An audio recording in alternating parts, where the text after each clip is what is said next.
जय श्री महाकाल मित्र। आज से इस YouTube के माध्यम से हम आपके साथ यंत्र मंत्र तंत्र के रहस्यों को उजागर करेंगे और आशा करता हूँ ये आप अपनी भलाई के लिए या किसी की दूसरे की भलाई के लिए इस मंत्र यंत्र और तंत्र का प्रयोग करेंगे। किसी योग्य गुरु के संरक्षण में इन साधनाओं का आरंभ करें और जिंदगी में खुशहाली, खुशी, लाभ आपके साथ साथ चले। धन्यवाद। जय श्री महाकाल, जय महाकाल। हमने अपने पिछले वीडियो में बात करी थी आपसे नजर दोष के बारे में। नजर दोष बहुत सारे लोग जो इसको भोग चुके हैं वो इसे मानते हैं और बहुत सारे ऐसे पढ़े लिखे युवा और पाश्चात्य सभ्यता को मानने वाले लोग इसे दकियानूसी बातें कहते हैं। लेकिन वास्तव में ये जितना पॉजिटिव का महत्व है उतना नेगेटिव का भी महत्व है। नजर दोष और कहीं नहीं हमारी ऊर्जाओं से ही उत्पन्न होता है। आइए इसको कुछ इस प्रकार से समझते हैं। पुरानी एक बहुत बड़ी कहावत है कि व्यक्ति अपने दुख से इतना दुखी नहीं है जितना कि दूसरे के सुख से दुखी है। यानी कि कई बार ऐसा होता है कि हम अपने जीवन में बहुत प्रयास करते हैं, उसके बाद भी हमें सुखों की अनुभूति नहीं होती, चीज़ें इतनी नहीं मिल पाती। वहीं इसके विपरीत अगर कोई व्यक्ति बहुत अधिक पा लेता है या हमारे बराबर का ही है और वो संपन्नता पा रहा है, सुखों की अनुभूति पा रहा है, तो हमारे मन से कहीं ना कहीं, या फिर मैं कहूँ दूसरे व्यक्ति जिसके पास में ये चीज़ें नहीं हैं, उसके मन में कहीं ना कहीं ईर्ष्या उत्पन्न होती है। यही ईर्ष्या एक ऊर्जा का रूप लेती है। अब जहाँ हमारी बॉडी में दो प्रकार की ऊर्जाएं हैं, उनमें एक है नकारात्मक ऊर्जा और एक है सकारात्मक ऊर्जा। जब भी कोई व्यक्ति ईर्ष्या के अंदर आता है, द्वेष के अंदर आता है, लालच, इन प्रकार की गतिविधियों के बीच में आता है, तो कहीं ना कहीं उसके मन में नकारात्मक ऊर्जा पैदा होती है। इसी नकारात्मक ऊर्जा का प्रभाव पड़ता है संपन्न व्यक्ति के ऊपर। जैसे कि अगर हम बात करें कि किसी व्यक्ति ने, दो लोगों ने बहुत मेहनत की, एक की बहुत अच्छी जॉब हुई, उसको सब कुछ मिला और दूसरा बहुत ज़्यादा स्ट्रगल कर रहा है।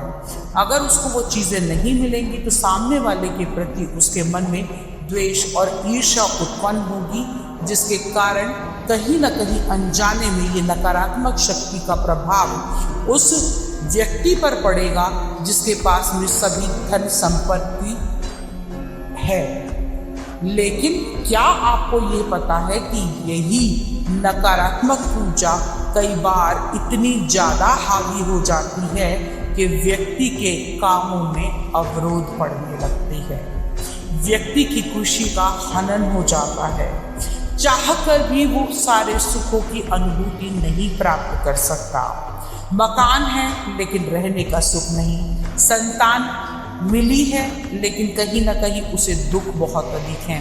तो ऐसी अनेकानेक परेशानियों का सामना करना पड़ता है, जिसका कारण होता है नजर दोष। आइए अब जानते हैं कि नजर दोष बनता कैसे है। हम सभी पंचभूतों से मिलकर बने हैं। जब हम किसी भी साधन का उपयोग करते हैं तो वो इन पंचभूतों को सुख की अनुभूति कराता है और एक विशेष ऊर्जा उत्पन्न होती है। यही अगर किसी साधन की कमी है तो उनसे पैदा हुई ऊर्जा, उनसे पैदा हुई नकारात्मक ऊर्जा इन्हीं पंचभूतों के आधार पर मिलकर नकारात्मक शक्ति को सामने वाले के ऊपर इतना अधिक डाल देती है जिससे उसके कामों में रुकावटें आने लगती हैं। आइए अब इसे समझते हैं कि क्यों इसे नजर दोष ही कहा गया। क्यों कहा गया कि किसी की नजर लग गई है? ऐसा भी तो हो सकता है इसका कुछ और नाम हो सकता था, लेकिन आज आपको बताएंगे कि हमारे जितने भी भाव हैं, जितने भी सुखों की अनुभूति है, उसका प्रभाव हमारे चेहरे से पता लगता है। जब हम खुश हैं तो हमारी आंखों में एक अलग चमक होती है। जब बच्चे को कुछ समझ नहीं आ रहा तो उसके चेहरे पर, उसकी आंखों में एक क्वेश्चन मार्क, एक ऐसा सवाल उत्पन्न होता है जिसे देखकर हम कहीं ना कहीं समझ जाते हैं कि ये बात ऐसी है। यही कारण है कि हमारे द्वारा पैदा हुई नकारात्मक या सकारात्मक ऊर्जा आंखों के जरिए दूसरे के ऊपर प्रभाव डालती है। इसी कारण इसे नजर दोष कहा जाता है। जब ये प्रभाव बहुत अधिक नकारात्मक, बहुत अधिक द्वेषपूर्ण होता है, तब सामने वाले को, जिसको नजर लगी है, उसका तहस नहस हो सकता है। ये आप अंदाजा भी नहीं लगा सकते कि नजर दोष कितना अधिक हो सकता है और क्या क्या नुकसान कर सकता है। बहुत सारे ऐसे लोग हैं जो कहते हैं कि भाई नजर दोष है, अपने आप ही हट जाएगा, लेकिन वास्तव में जब तक वो हटेगा तब तक आपका कितना हनन हो चुका होगा, इस बात की आप लोगों को कल्पना भी नहीं होती। तो ऐसे ही अनेकानेक नजर दोषों से व्यक्ति घिरा रहता है और जब ये नजर दोष आते हैं तो जीवन के अंदर बहुत ज़्यादा असफलता दिखाई देती है, जीवन नीरस हो जाता है, कलह कलेश रहते हैं, सुख की प्राप्ति नहीं होती। इन्हीं नजर दोषों से बचा जा सकता है, इन नजर दोषों को हटाया जा सकता है अलग अलग क्रियाओं के द्वारा। ये तो सभी जानते हैं कि भगवान कृष्ण की भी माँ यशोदा नजर उतारा करती थी, भगवान राम की भी वारियां ली जाती थी। तो जब नजर दोष का प्रभाव, नजर दोष का डर भगवान को भी हो सकता है, तो हम तो लेश मात्र इंसान ही हैं।